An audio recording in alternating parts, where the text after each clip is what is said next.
Hello lovers of Westeros, season's greetings and welcome to my channel. I'm Ashley of Noth. Today we will be reviewing a few more candidates who might be the Perfumed Seneschal, in addition to wrapping up our Quaithe prophecy breakdowns. In our previous Quaithe prophecy breakdown Perfumed Seneschal edition video, we looked at Marwyn the Mage, Archmaester Theobald, Reznak Mo Reznak, and the Soleisari Quran. This video will pick up where that one left off, and will cover the two individuals I think have the most potential to be the Perfumed Seneschal. As always, do let me know your thoughts down below, and without further ado, let's get started. The fifth candidate on my list is everyone's favorite eunuch, Lord Varys. As we all know, Varys served the small councils of Robert and Joffrey Baratheon as the Master of Whisperers. He does not hold the title of Seneschal, but if we look at Makaro's explanation of Soleisari Quran, we can see that Varys serves in the capacity of a Seneschal. Remember, Soleisari Quran and Perfumed Seneschal are two different ways of saying the same thing.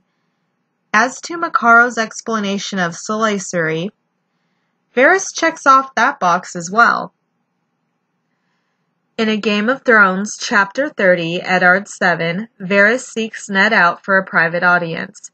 Varys came in disguise, of which Ned notes, he had never seen the eunuch dress in anything but silk and velvet and the richest damasks, and this man smelled of sweat instead of lilacs. A time later, in A Clash of Kings, Chapter 8, Tyrion 2, Tyrion strips Janos Slynt of his post as commander of the City Watch, strips him of titles and lands, and sends him to live out his life as a member of the Night's Watch as punishment for his role in Eddard Stark's execution. Varys pays Tyrion a visit afterwards, and when he enters the room, Tyrion notes, Varys came gliding into the hall, wearing flowing lavender robes that matched his smell.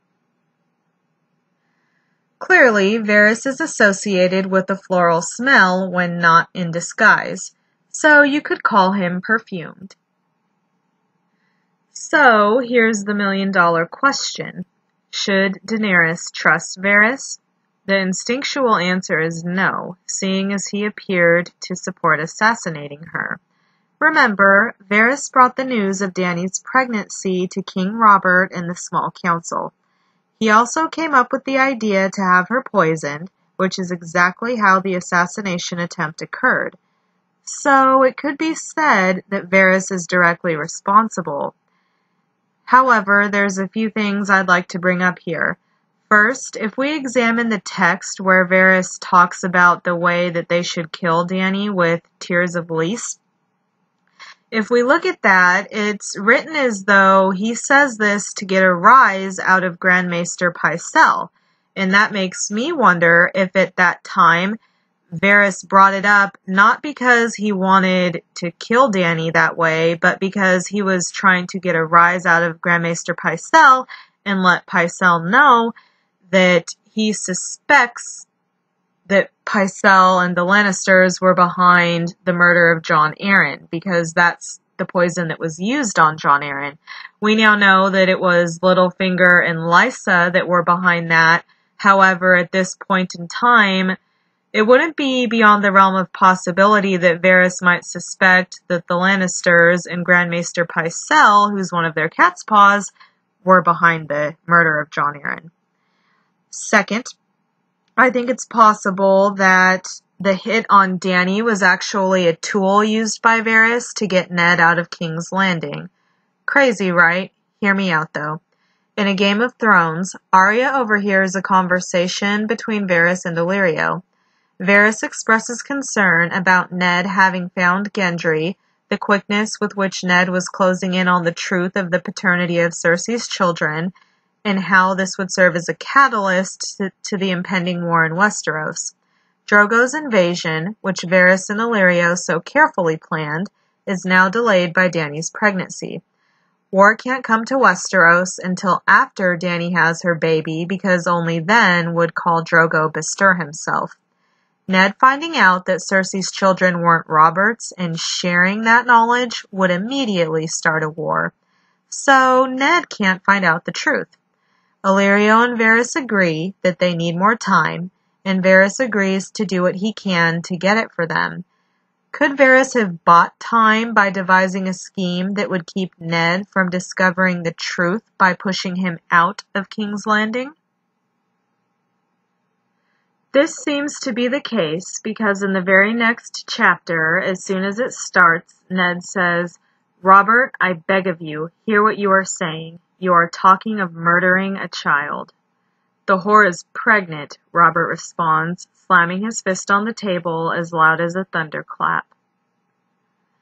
Clearly, Varys has just brought the news of Daenerys' pregnancy to His Grace King Robert and the small council. A fact Varys verifies by saying, "Would I bring lies to king and council? And rely on it, my lord, the princess is with child."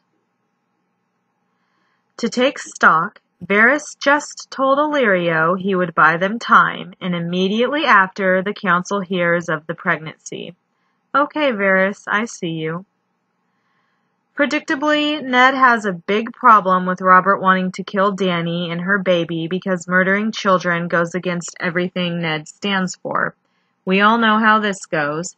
The council weighs the pros and cons of killing a pregnant Dany. Ned's honor compels him to argue against it until he resigns his post as hand and then begins making preparations to return to Winterfell, which in Varys' eyes means he's totally abandoned his investigation of Robert's bastards and wouldn't find out the truth about Cersei's children. Varys couldn't have planned it better. Now, I'm left wondering if Varys would have withheld the info on Dany's pregnancy had he not needed to solve the Ned problem. And if he would have, was Dany ever truly in danger from Varys? Call me crazy, but I'm going to say no.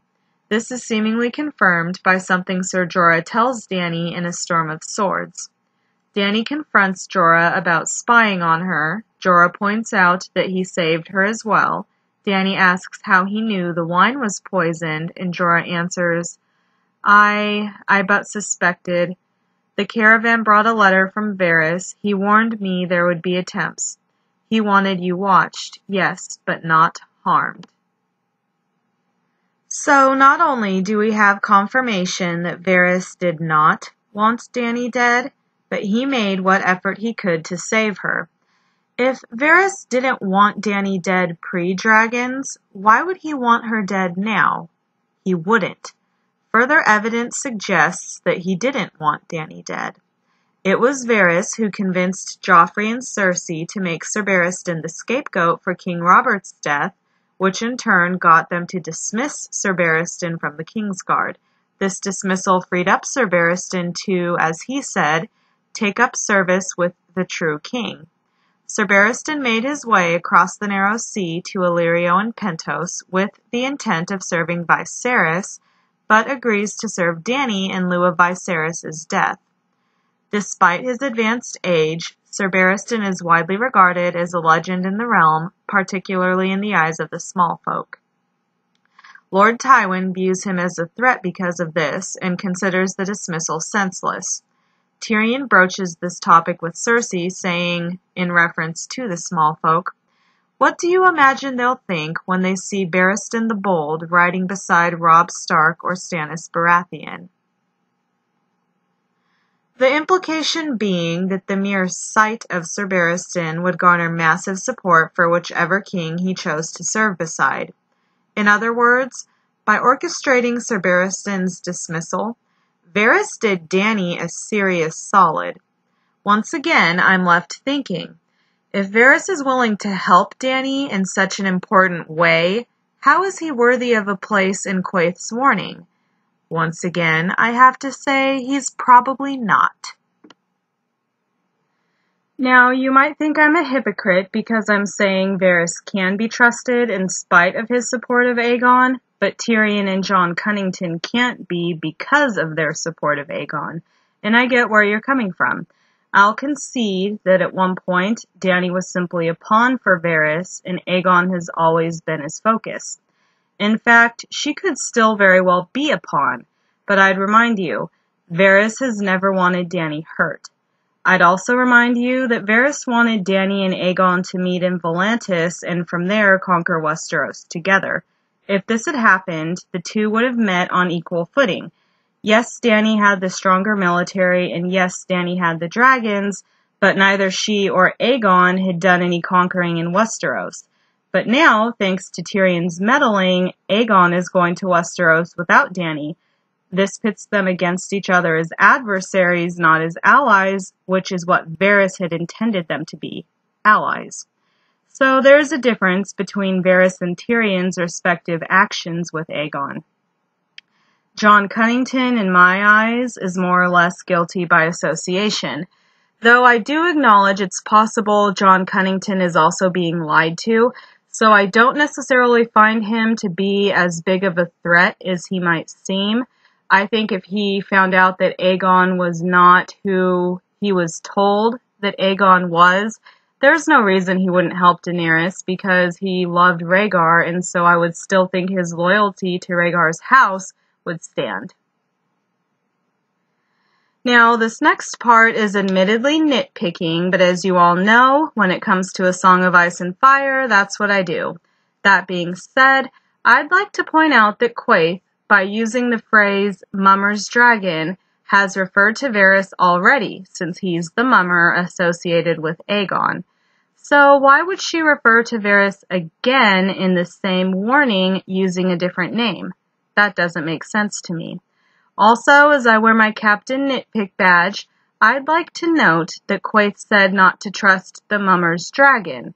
She said nothing of the Mummer himself. Lastly, in terms of what we know Quaithe's concerns are, threats to Dany's person and threats to the dragons, Varys seems to be a wash. We got confirmation that Varys didn't want Dany hurt and he made every effort to save her. Also, to my recollection, we've never heard Varys say he wants to take the dragons, kill them, give one to Aegon, etc. In light of this and everything else we've established, I don't see Varys as the Perfumed Seneschal.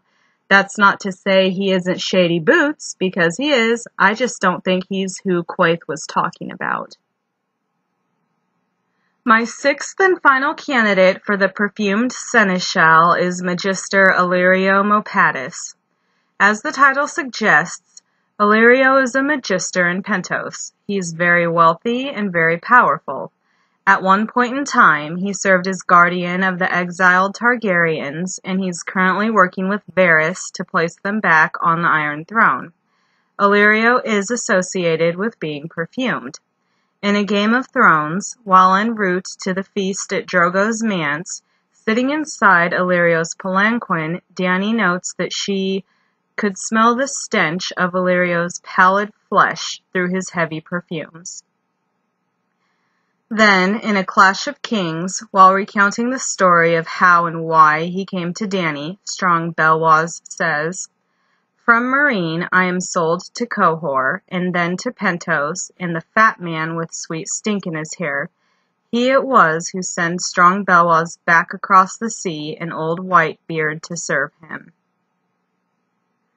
After hearing this, Dany thinks to herself, the fat man with sweet stink in his hair, and says, "Illyrio, you were sent by Magister Illyrio?" As you can see, Illyrio's stink and efforts to mask it with perfume are legendary. As to whether or not Illyrio is a seneschal, you might think that a position with the equivalency of a steward is beneath a man as wealthy as Illyrio. However, George doesn't think so, as evidenced by a gem he gave us in a conversation between Tyrion and Makkaro. In A Dance with Dragons, when Tyrion asks Makkaro if the Silaceri Quran was a triarch or turtle, Makkaro says, "Neither.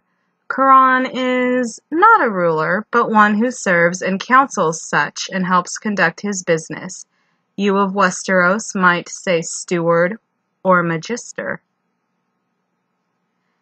It can't be a coincidence that George used that particular word in Makkaro's description. It makes you wonder if he named the ship Silaceri Charon so that he could mark Illyrio as a perfumed seneschal through Macaro's explanation about the boat and kind of try to pull a fast one on us. As is the custom in this video, we must now ask ourselves if Daenerys should trust Illyrio or beware of him. Dany herself answers this very early on in the story. In her first chapter of the series, one of the first things Dany thinks is, "It was also said that he'd never had a friend he wouldn't cheerfully sell for the right price," in reference to Illyrio.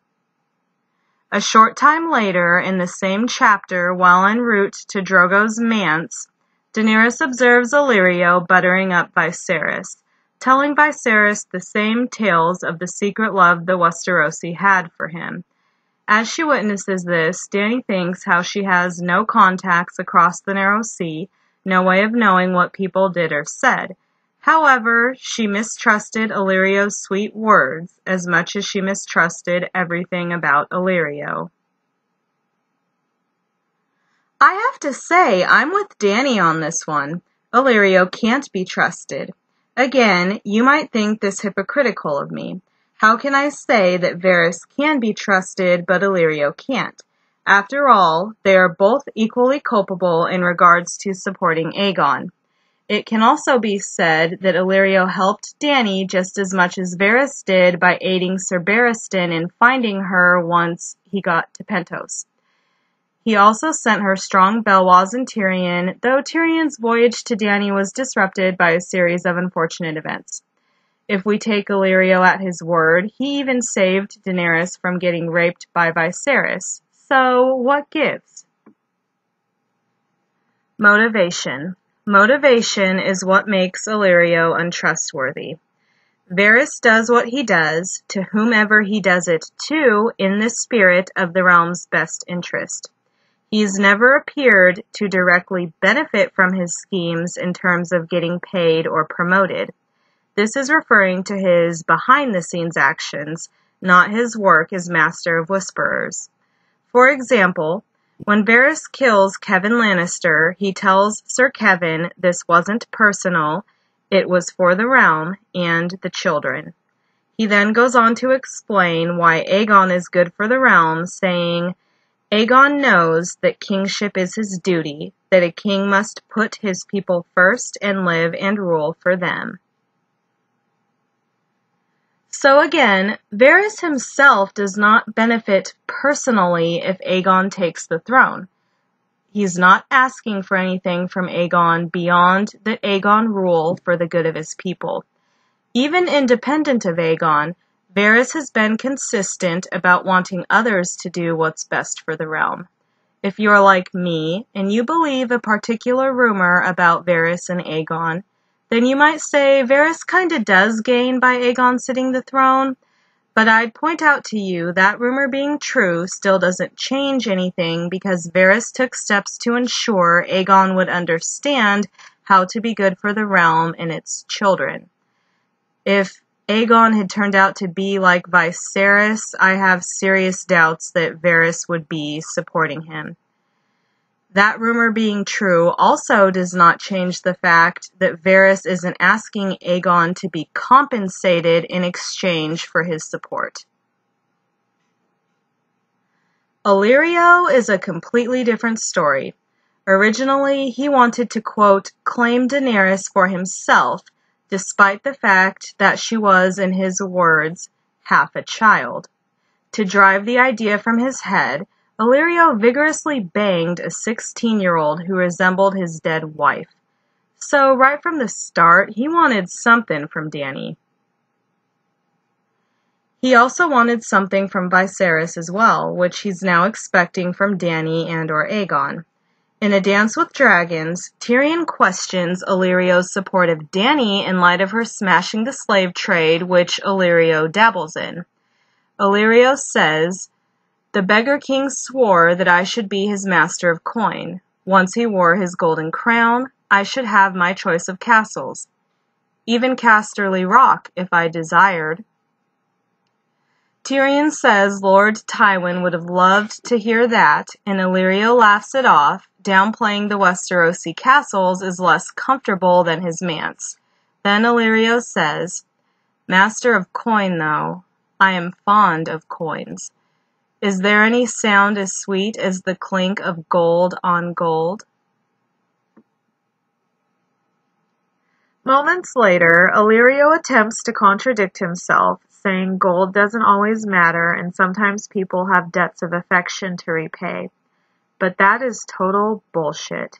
In Tyrion's previous chapter, when he reaches Illyrio's manse, he and Illyrio sup together. Tyrion references Cersei and Jaime, which prompts Illyrio to inform Tyrion that Cersei has promised a lordship to the man that delivers her Tyrion's head. Tyrion suggests that if Illyrio plans to be that lord, he should make Cersei sleep with him as part of the deal so Illyrio gets the best part of Cersei in exchange for the best part of Tyrion. Illyrio responds, "I would sooner have mine own weight in gold, all the gold in Casterly Rock. Why not?" If we rewind a bit more in that same chapter, Illyrio hints to Tyrion that he'll soon be departing the manse, and at dinner they'd be making great plans. Tyrion immediately reflects of Illyrio. He thinks to use me for his profit. It was all profit with the merchant princes of the free cities.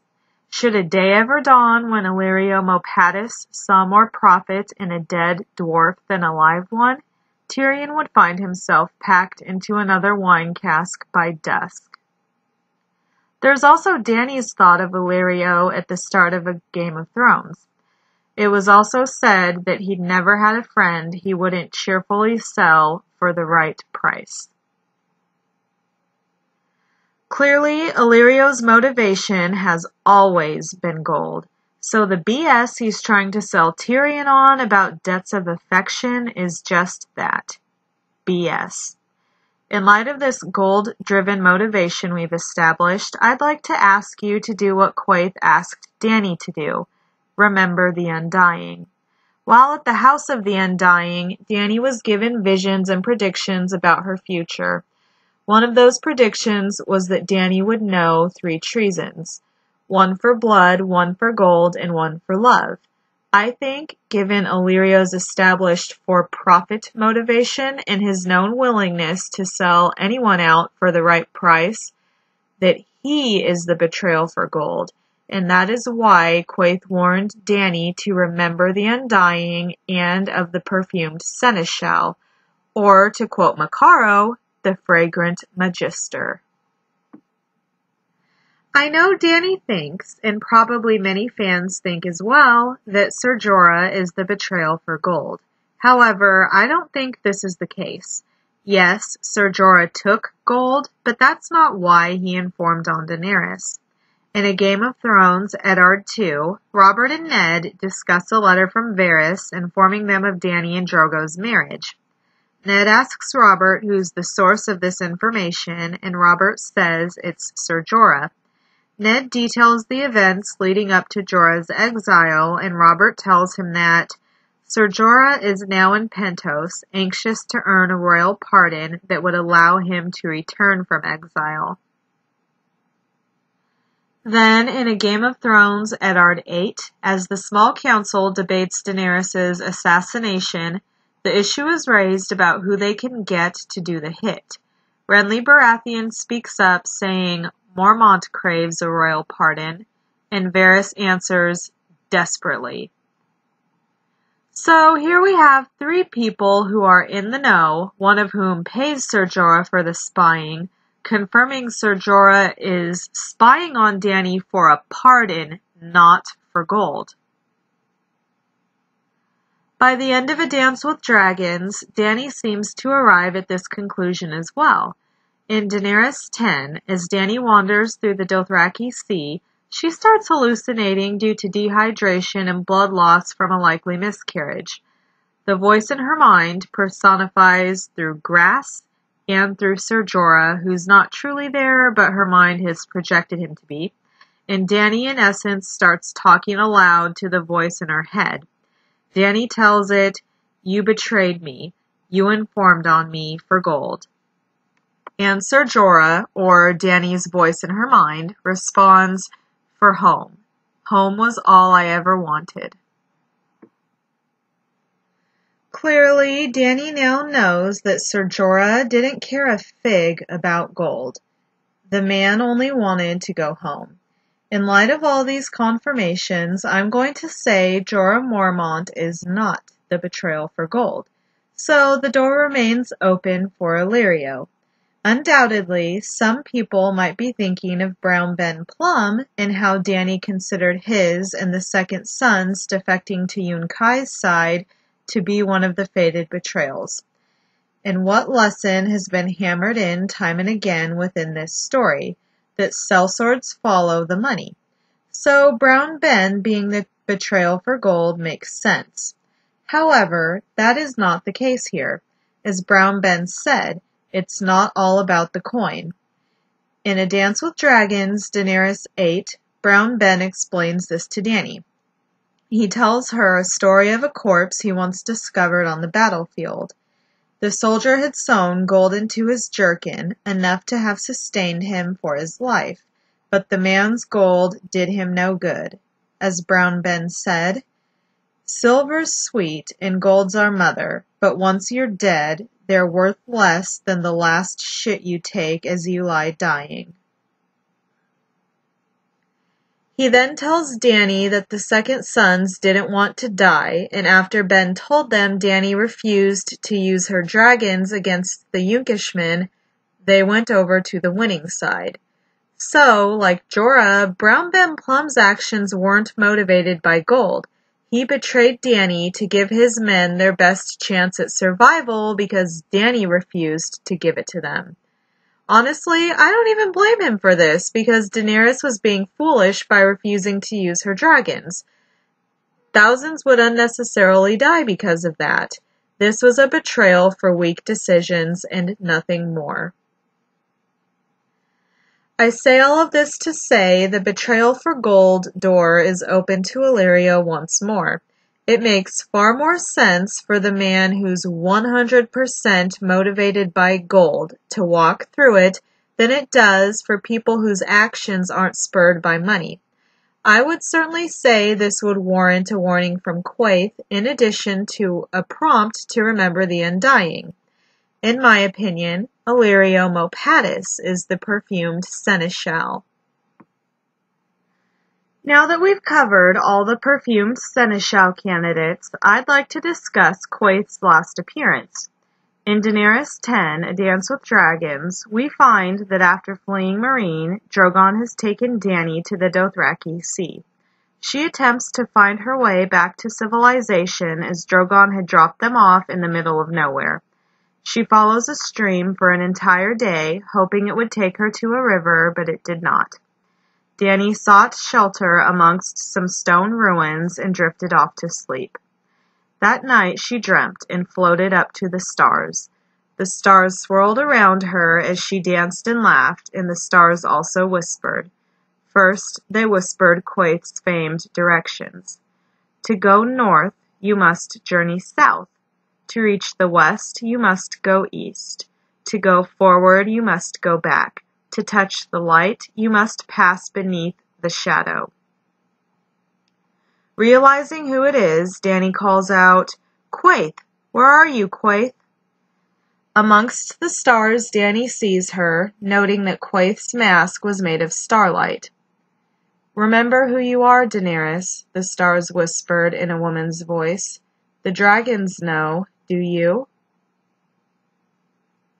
Now, Quaithe isn't doing anything new here. She appeared to Dany to guide Dany when Dany was lost, and she urged Dany to remember her connection to the dragons. It's how Quaithe appeared that I want to analyze. She visited Dany in a dream this time. This method of communication is also consistent with what Quaithe had been doing. Although she'd never visited Dany in a dream before, she had used a glass candle to communicate with Dany.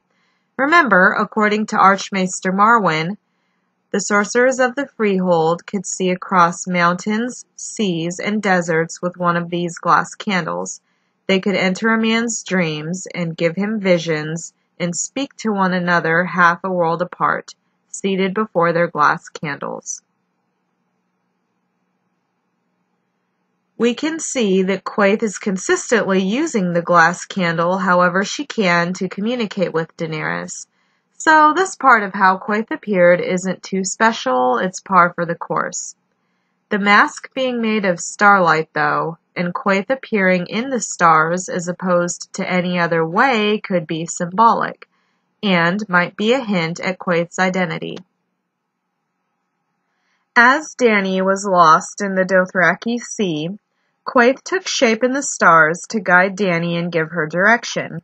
So it could be said Quaithe was Dany's guiding star. According to Wikipedia, other names for guiding star are North Star and Stella Maris, or Star of the Sea. Both of these are pertinent to Quaithe in several ways. First, let's discuss the term. The guiding star by any name is famed for its remaining in a fixed position throughout the nighttime and for its use in celestial navigation. So right off the bat, we can see this whole interaction was a personification of celestial navigation. Dany was lost, the visit occurred at night, Quaithe appeared with a starlight mask, and she gave Dany directions. Now, the guiding star, or North Star, keeps a fixed position in the sky. It is the brightest star in the constellation of Ursa Minor. This fixed position is very close to the North Celestial Pole, making it the current northern pole star. So presumably, if you were someplace and traveling north, you could find your way by following the North Star. And what was the first part of Quaithe's directions? To go north. You must journey south. So again, we can see how Quaithe is acting as a North Star, guiding star, etc. to Dany. This has been going on far before this visit, though. Back in Qarth, after the Fire Mage's street performance, and in Astapor on board the Balerion. Both times, Quaithe gives Dany the same directions as in this recent dream. All starting by telling Dany to go north, which I suspect is where Quaithe wants Dany to be to fulfill her part in the Second War for the Dawn. Let's also not forget that on the Pyramid Terrace, Quaithe said she wanted to, quote, show Dany the way, which is the function of a North Star, guiding star, Star of the Sea, etc. Speaking of Star of the Sea, that's another way of saying sea star. One of the most common theories about Quaithe's identity posits that Quaithe is actually Shira Seastar, the last great bastard of Aegon the Unworthy. Could it be that George gave us a massive hint about Quaithe's identity by having her manifest and serve the function of a sea star? This idea is very interesting if we consider it in conjunction with the Red Comet and what Dany takes it to mean in her story. In A Clash of Kings, Daenerys 1, the chapter opens with the following passage. The Dothraki named the comet Shirak Kia, the bleeding star. The old men muttered that it omened ill, but Daenerys Targaryen had seen it first on the night she had burned Khal Drogo, the night her dragons had awakened. It is the herald of my coming, she told herself. The gods have sent it to show me the way. Then Daenerys tells one of her handmaids, the way the comet points is the way we must go. And as we know, she and her Khalasar followed the comet across the Red Waste and ended up in Qarth. So this is another star George linked to Shira by giving the star the name Shirak Kia, which Shira is in. And this particular link to Shira also showed Daenerys the way. Oh, and by the way, what was it Quaithe told Dany she wanted to do on the Pyramid Terrace? Show you the way. I would be remiss if I didn't mention the other popular theory with links to the Starlight manifestation of Quaithe. This theory posits that Quaithe is Ashara Dane. Ashara is the sister of Sir Arthur Dane, the Sword of the Morning. House Dane is strongly associated with stars. Their sigil is a falling star crossed with their ancestral great sword, Dawn. Dawn was forged from the heart of a fallen star, and the location where the falling star landed is the site of House Dane's castle, Starfall. There's no smoking gun here, but if you combine the association to stars with other factors, Ashara Dane cannot be dismissed as a possible candidate for Quaithe.